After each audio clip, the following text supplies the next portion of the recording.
ഇന്ന് തന്നെ ഡൗൺലോഡ് ചെയ്യൂ. കാണൂ നിങ്ങളുടെ ഫേവറേറ്റ് ഷോസ്.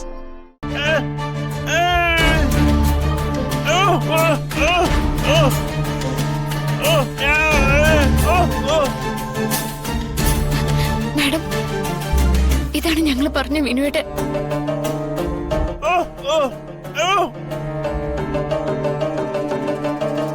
ശരി മാഡം. എന്താ മേഡം ഇതൊക്കെ? നിങ്ങൾ നിരപരാധികളൊന്നും അറസ്റ്റ് ചെയ്യില്ല എന്നല്ലേ പറഞ്ഞത്? ആരെയൊക്കെ അറസ്റ്റ് ചെയ്തിട്ടുണ്ടെന്ന് പോലും ACPക്ക് അറിയില്ലെന്നോ? അയാൾ എന്ത് കുറ്റമാണ് ചെയ്തത്? ജഗൻ, ഇന്നലെ ഞാൻ CMന്റെ സെക്യൂരിറ്റി ഡ്യൂട്ടിയിലായിരുന്നു. ആരെയൊക്കെ അറസ്റ്റ് ചെയ്തു വിട്ടയച്ചു എന്നൊന്നും എനിക്കറിയാൻ കഴിഞ്ഞിട്ടില്ല. വിനു നിരപരാധിയാണെന്ന് നിങ്ങൾ പറഞ്ഞല്ലോ, എന്നാ അങ്ങനെയല്ല. രാജീവ് മേനോൻ കൊല്ലപ്പെട്ട കേസിലാണ് അയാളെ പ്രതിയായിട്ട് അറസ്റ്റ് ചെയ്തിരിക്കുന്നത്.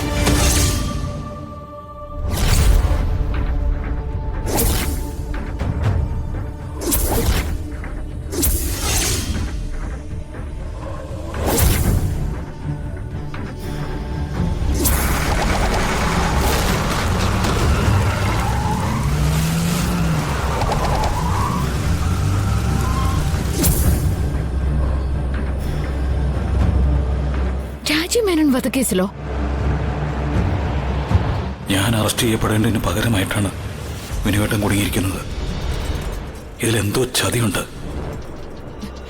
മാഡം, പറയുന്നത് കൊണ്ടൊന്നും തോന്നരുത്. രാജീവ് സാറിന്റെ മരണത്തിന് കാരണമായ ആക്സിഡന്റിന് എങ്ങനെ വിനുവേട്ടൻ പ്രതിയാവും?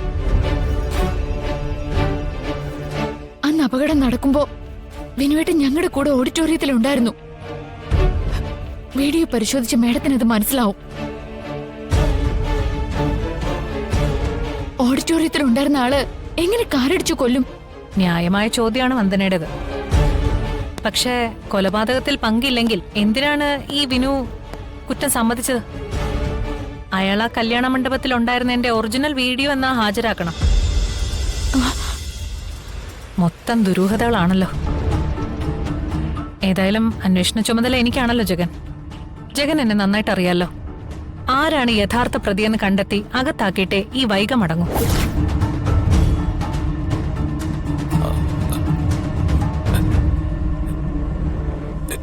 രാജീവ് വധക്കേസിലെ യഥാർത്ഥ പ്രതി മാഡം.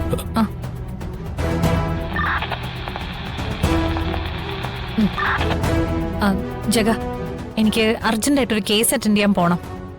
ഞാനിത് വിശദമായിട്ട് അന്വേഷിച്ചോളാം. ഓക്കെ? പക്ഷേ ഇപ്പൊ വിനുവിനെ വിട്ടയക്കാൻ സാധിക്കില്ല. അയാളെ ആരും ഉപദ്രവിക്കാതെ ഞാൻ നോക്കിക്കോളാം. ഞാൻ ഇറങ്ങട്ടെ. ശരി.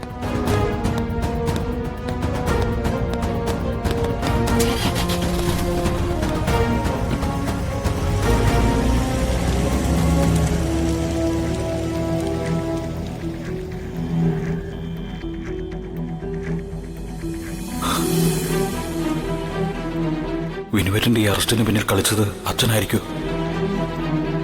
ഞാൻ കുടുങ്ങാതിരിക്കാൻ കരുക്കൾ നീക്കിയിട്ടുണ്ടെന്ന് അച്ഛൻ പറഞ്ഞിരുന്നല്ലോ. അച്ഛൻ നീക്കിവെച്ച കരു വിനുവേട്ടൻ തന്നെ ആയിരിക്കും.